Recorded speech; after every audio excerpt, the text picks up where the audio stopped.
Mega Man X8 est la lettre d'excuse de Capcom pour nous avoir pondu Mega Man X7. Un sentiment noble en soi, mais après avoir goûté l'atrocité que fut le 7ème épisode, les fans ont été un petit peu anesthésiés de la franchise. Ce que je peux comprendre, mais en conséquence, Mega Man X8 est un des épisodes les moins discutés de toute la saga. Et qui sait, peut-être pour de bonnes raisons. Peut-être qu'il est tellement insipide qu'il n'y a rien à en dire. Peut-être qu'il est encore pire que Mega Man X7. Analysons. Ok, le doubleur d'Axel est un tantinet compétent, du coup X8 est déjà à des années-lumière au-dessus d'X7. On enchaîne. D'ailleurs, comparer les cinématiques d'intro des deux jeux illustre bien l'écart entre eux, tant sur le plan de la qualité des acteurs. What the? You wait here. This is X. I've encountered an accident while on patrol of the orbital elevator. Dispatch rescue mechanoloids immediately. Que de la dynamique dans la cinématographie.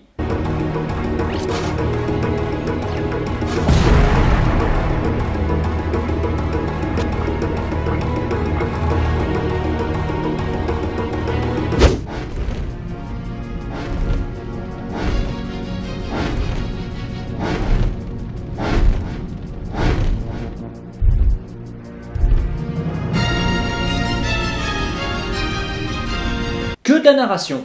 Dans X7, c'est des mecs qu'on connaît ni d'Ève ni d'Adam qui butent deux mecs qu'on connaît ni d'Ève ni d'Adam et qu'on ne revoit plus jamais. Ça ne nous apprend absolument rien en 1 minute 30. À part bien entendu le fait que les acteurs sont absolument à chier, mais ça je pense l'avoir suffisamment dit. En 1/10 de ce temps, dans X8, X s'est fait assaillir par une batterie de Sigma qui sont tombés du ciel dans un déluge de feu. Danger immédiat identifié. Et cet éloge ne sort pas de nulle part. Depuis l'épisode sur X4, je passe mon temps à chier sur le scénario, mais là, dans X8, l'écriture est surprenamment compétente.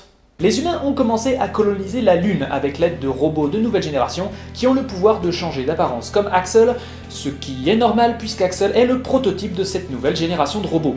Malgré leur résistance absolue à tout type de virus, ils semblent se rebeller contre l'humanité, et bien entendu c'est là que vous intervenez. Un peu générique, certes, on joue pas à un Final Fantasy. Un vieux Final Fantasy en tout cas, mais c'est la gestion des personnages anciens et nouveaux qui fait que X8 se démarque du reste. Il y a d'abord Luminé, responsable du développement spatial, qui sort immédiatement du lot dans son premier plan grâce à la composition de couleurs, mais à la fin du niveau d'intro, il se fait capturer par Vile, de retour après X1 et X3, et bien que dans l'univers ils ne connaissent pas tous les héros, en particulier Axel, le scénario n'en fait pas des caisses et résume son personnage en 2 phrases. He used to be a Class A hunter, but now he's our sworn enemy. He's a maverick and a wanted criminal. Bam! Simple, précis, efficace, pas besoin de plus, on enchaîne.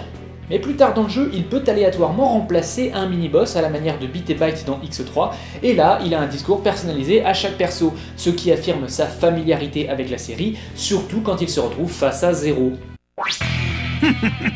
Don't you ever get tired of the whole justice thing? Don't you ever get tired of being Sigma's lapdog? Et finalement, il y a les 2 nouvelles opératrices, Palette et Layer, qui offrent des informations différentes selon votre style de jeu, entre exploration et faiblesse des ennemis, avec Alia, l'opératrice historique, en guise de demi-mesure. Entre chaque mission, ils vont tchatcher façon X7, mais avec un contenu de conversation un peu plus en phase avec les événements qui viennent directement de se produire. Darn! X? What's the matter? The mission's only just begun. That's right. It's begun again. Et le doublage, qui est de qualité, permet de s'investir dans les dialogues, les personnages et les cinématiques, alors que dans Mega Man X7, c'était tellement mauvais que j'avais même pas remarqué que c'était le premier jeu de toute la franchise à avoir été traduit en français. Sans déconner, j'avais pas remarqué. Alors après, des critiques du scénario, j'en ai des petites, j'en ai des moins petites, mais pour le moment, restons sur une dynamique positive et enchaînons sur le gameplay. Anesthésié de la plateforme 3D, probablement à tout jamais à moins que ce 25e anniversaire de la série ne cache quelque chose, X8 retourne à un gameplay en 2D pour tous les niveaux, sauf un, celui de Gigavolt Manowar, un niveau en véhicule plutôt lent où on se crache absolument partout et qui ne fait aucune différence entre les 3 persos. Du coup ça vous choquera pas si je vous dis que c'est le pire niveau du jeu, hein. À part ça, la série se rajeunit et retrouve son dynamisme d'antan. Le problème des similitudes entre X et Axel est résolu en rendant Axel capable de tirer dans 8 directions, un peu comme Bass dans Mega Man & Bass, et en lui permettant de maintenir une position aérienne quand il tire au milieu d'un saut. C'est la bonne idée qui donne à Axel une identité propre, et c'est le genre de petite modification qui aurait facilement pu être intégrée aussi dans Mega Man X7, même en 3D. Une autre nouveauté du jeu est que vous pouvez briser la garde d'ennemis qui se protégeraient, et il y a de nombreuses applications à cette mécanique, du simple obstacle au rameuteur de troupes qui fait bien chier sa mère. Mais le clou du spectacle, c'est l'élaboration de la seule bonne idée de Mega Man X7, le système de tag team.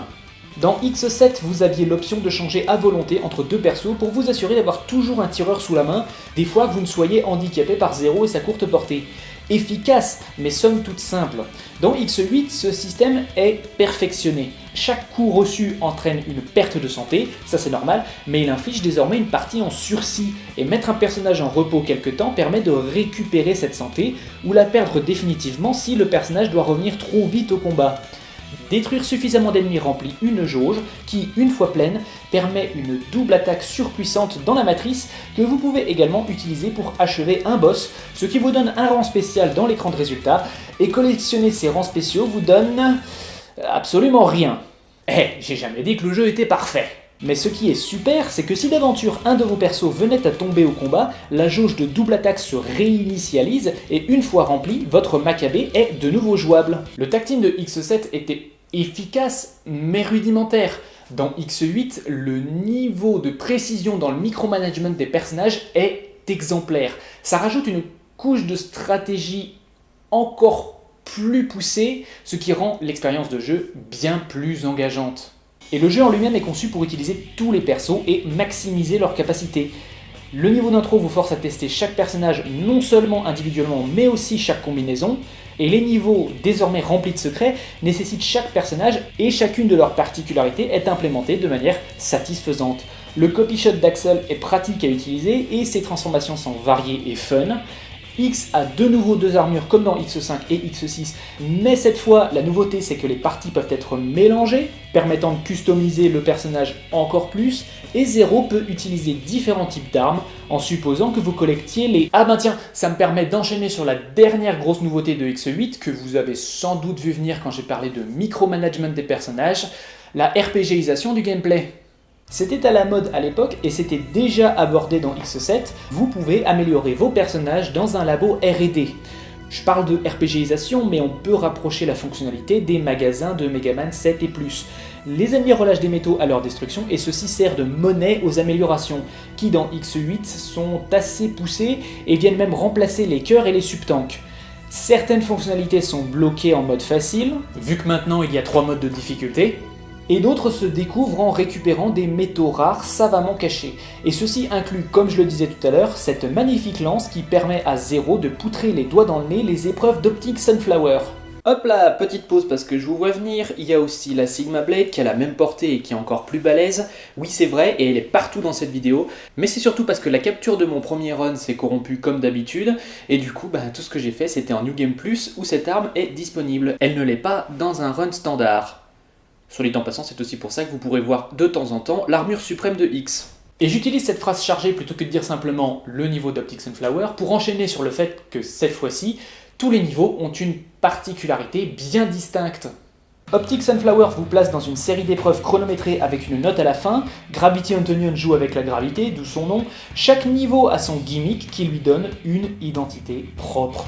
De ce point de vue-là, le jeu adresse beaucoup de mes critiques de X7 en un seul niveau, celui de Dark Mantis, où on y voit encore moins clair que chez Vanishing Gungaroo, mais là, c'est le but. Donc le niveau est structuré correctement. Axel peut se transformer en soldat et s'infiltrer incognito dans la base, pour finalement, si vous avez assez de skill, trouver un générateur caché et le rallumer si vous avez déjà l'arme de Gigavolt Manowar, ce qui, à terme, ouvre encore plus de secrets. Et cet exemple illustre à quel point Mega Man X8 est bien conçu dans tous ses aspects. Les niveaux sont beaux, bien conçus et bourrés de secrets, les mécaniques sont suffisamment permissives et bien expliquées pour avoir à justifier l'exigence des phases de plateforme, et le sound design est remarquable et surtout comprend quelle ambiance va avec quelle situation. Constatez. Ok, donc là vous voyez, je suis face à un niveau normal, je choisis mon boss, du coup, il y a la musique d'intro du boss normale. Mais alors pour le coup, si je refais le même niveau et que le boss est déjà battu, du coup il n'y a plus de danger.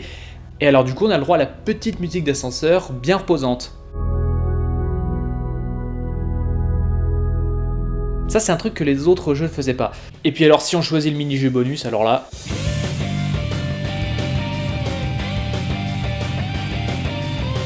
Et cette alchimie nous emmène directement au niveau de la forteresse qui est remplie de moments badass, parmi lesquels combattre Vile au dernier étage d'un ascenseur qui mène vers la Lune, faire un raid sur une base lunaire où tous les ennemis peuvent se transformer en Sigma, combattre Vile de nouveau dans une configuration bien nostalgique où il est réuni avec son traditionnel Raid Armor, affronter Sigma dans sa nouvelle forme mi-robot mi-virus et s'apercevoir qu'en fait il ne jouait que les seconds couteaux et que le maître à bord était Luminé qui dévoile son plan dans une superbe cinématique sur fond d'orgue et de tension avant qu'il ne se transforme en ange et vous défie dans un combat final et épique qui mettra à mal vos connaissances de toutes les mécaniques du jeu sans exception.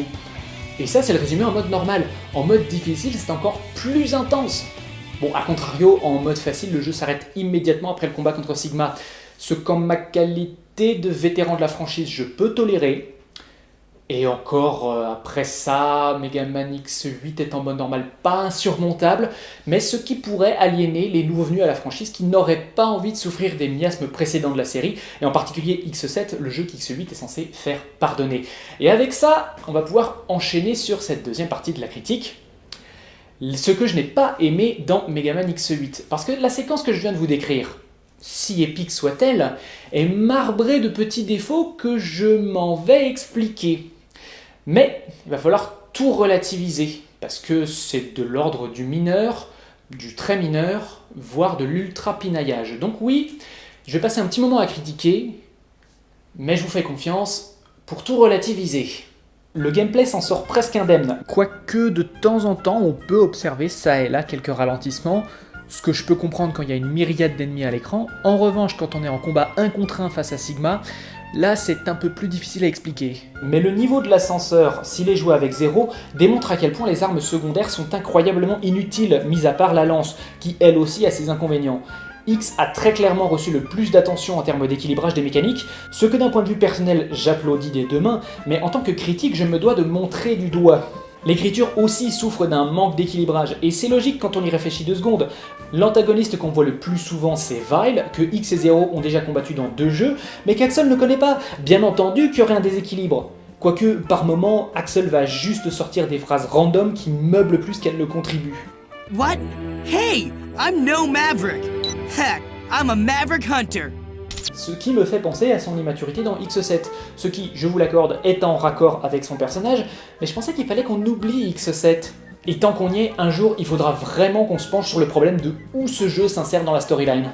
Vous voyez, à la fin de X5, Zero meurt et dans X6, il revient d'entre les morts pour finalement se sceller dans une capsule pendant un siècle. Ça peut déjà paraître comme une immense anomalie, mais incroyablement, elle peut trouver une explication plus tard dans la série 0, 03 en particulier. En revanche, ça veut dire que toute histoire parallèle doit se placer avant X5. Tout particulièrement quand le prémisse inclut un ascenseur orbital qui a dû se construire en plusieurs années, alors que X6 se place quelques semaines après X5.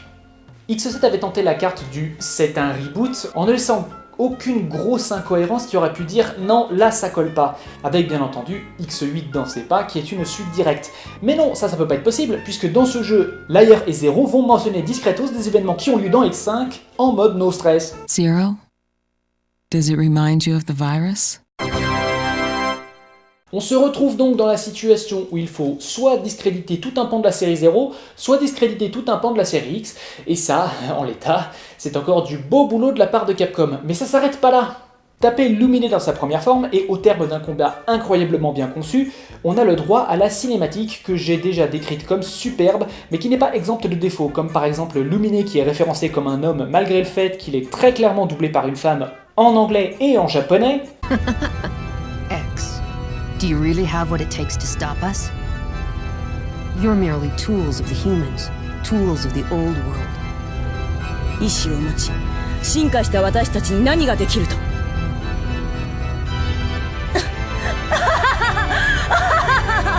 Et puis il y a aussi la musique de cette cinématique qui est tellement pas présente dans l'OST que ça m'a forcé à faire ma vidéo la plus puérile de tout mon répertoire. Et ça inclut celle où je mime la moto pour me moquer de Christopher Froome. C'est dire le niveau. Mais surtout, il y a le contenu. Tenez, écoutez plutôt. This decision to wage battle against the old world was made consciously. In other words, we possess the power to go maverick at will.